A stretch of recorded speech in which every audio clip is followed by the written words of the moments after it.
This is the Blairing Out with Eric Blair show, and tonight we're here at the premiere for CBGB's, a movie about Hilly Kristal and the famous Bowery Club that gave birth to punk rock. John Holmstrom. Yes. Yes, and I'm Lisa Kristal. Lisa Kristal Burgman. You want to get that last Burgman in there. Well, I promised my son when we were starting this whole affair with the movie, and of course Ashley Green plays me. It's Lisa Kristal. Like she's fantastic. She really is.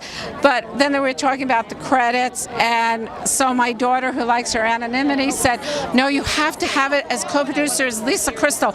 And my son said, "No, you have to have Lisa Kristal Burgman, because how are they going to know that I am Grandpa's grandson?" Yeah. So he went out. Did you take everybody to task and go, this is how it was, this is... I wasn't allowed to do that. That's not what a co-producer does. Co-producer meant I called everybody up, including John Holmstrom, and everyone had said, they're making this movie, can you help out? And then John helped out, and John got so involved. He was wonderful, and he got other people involved. And a lot of the actors would call me and quiz me about their characters they were playing and ask questions about, how they talk, what they act like. I met with a couple of them.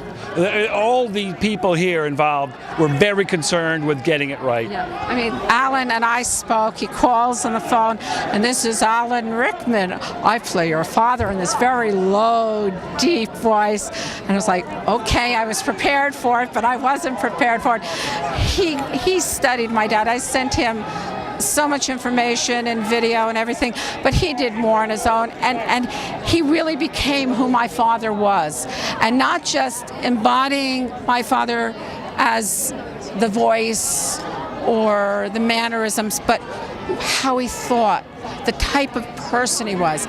He became Hilly Kristal. And Ashley, I spoke to Ashley, we did Skype, and then we talked when I was on the set, and she was magnificent. She really was. And it's weird seeing someone play you, but I was more interested in everything else because not because I didn't like Ashley, I love Ashley, but I'm sort of like my father, stay away from me and concentrate on everyone else, but she got it down. She really got it down.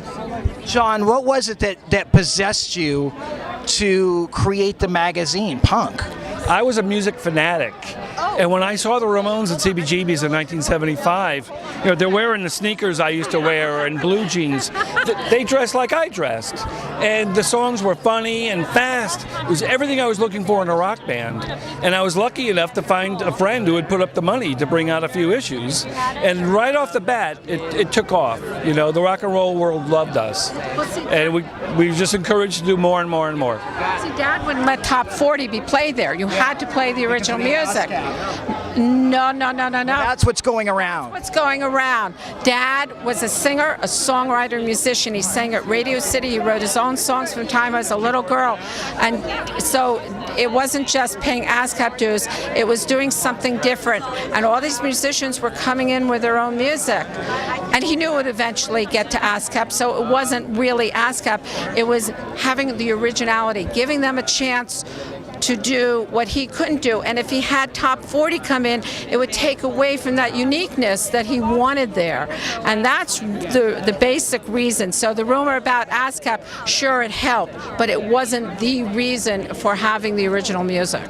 John, tell me about, punk rock to me, a lot of people that performed it or were involved in that lifestyle were a little tortured.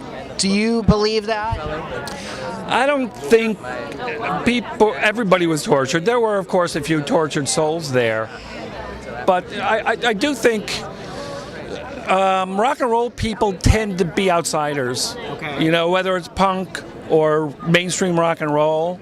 Like we're outside society. We would be the ones who were protesting the war. We were the ones, taking chances and doing things where everybody else was already in college. We went to rock and roll high school at CBGB's, There's a scene in the movie where you reach out to Lou Reed to do an interview with him. Yeah, well, that happened. We went to the CBGB's to see the Ramones and do the first interview for the magazine. And then somebody said, Lou Reed's in the back.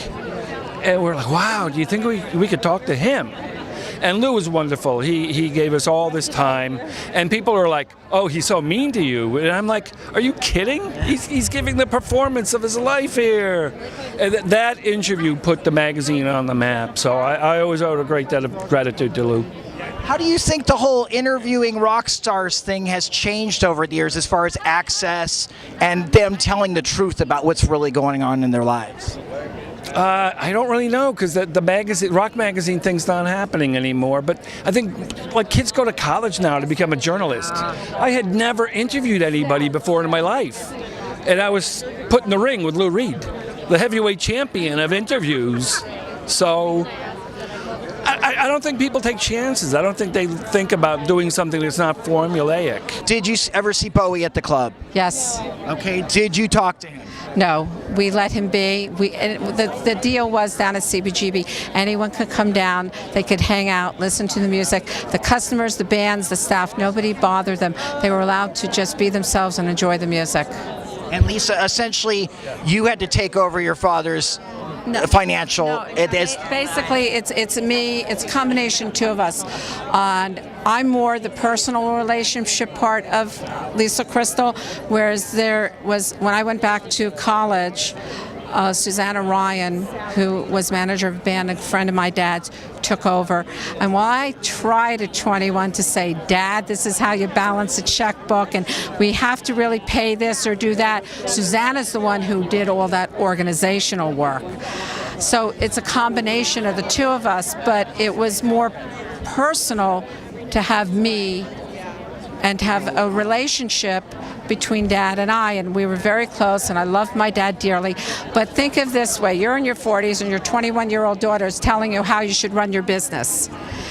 It doesn't work very well, so that's where you have a lot of the conflict. And then, yes, I had left school, and I was living with someone, and didn't work out quite well, and Dad wasn't thrilled because I was the first one to go to college. And so he was absolutely thrilled when I said, "I'm going back to college, I'm going to law school." He said, "Oh, good, I have an entertainment attorney." And I looked at him, yeah.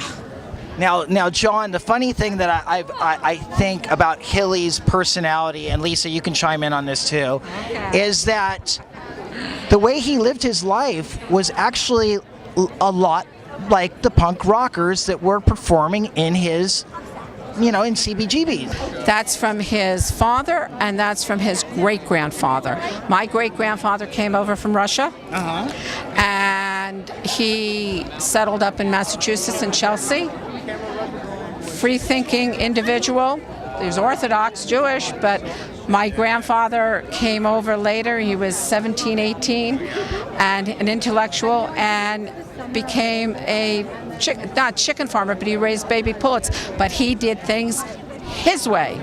So, and my grandmother was way beyond her years for that time, such a free thinker. So he had two individuals as parents. How could you not be an individual and do things your way and think for yourself? But I think also that's the message of the movie, live your dreams, don't save for them. Yeah. And that's what everybody did at CBGB's. We put it on the line. People were like living in a crappy apartment with 10 other people so they could play in the band and try to make a career out of it.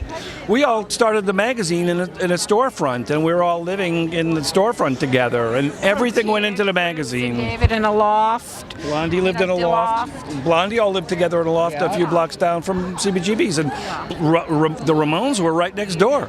So they would go downstairs, play CBGB's, go back upstairs, hang out, and they didn't have to move their equipment too far.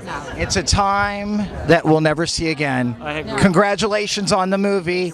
Have a great night, you guys. The Blairing Out Show.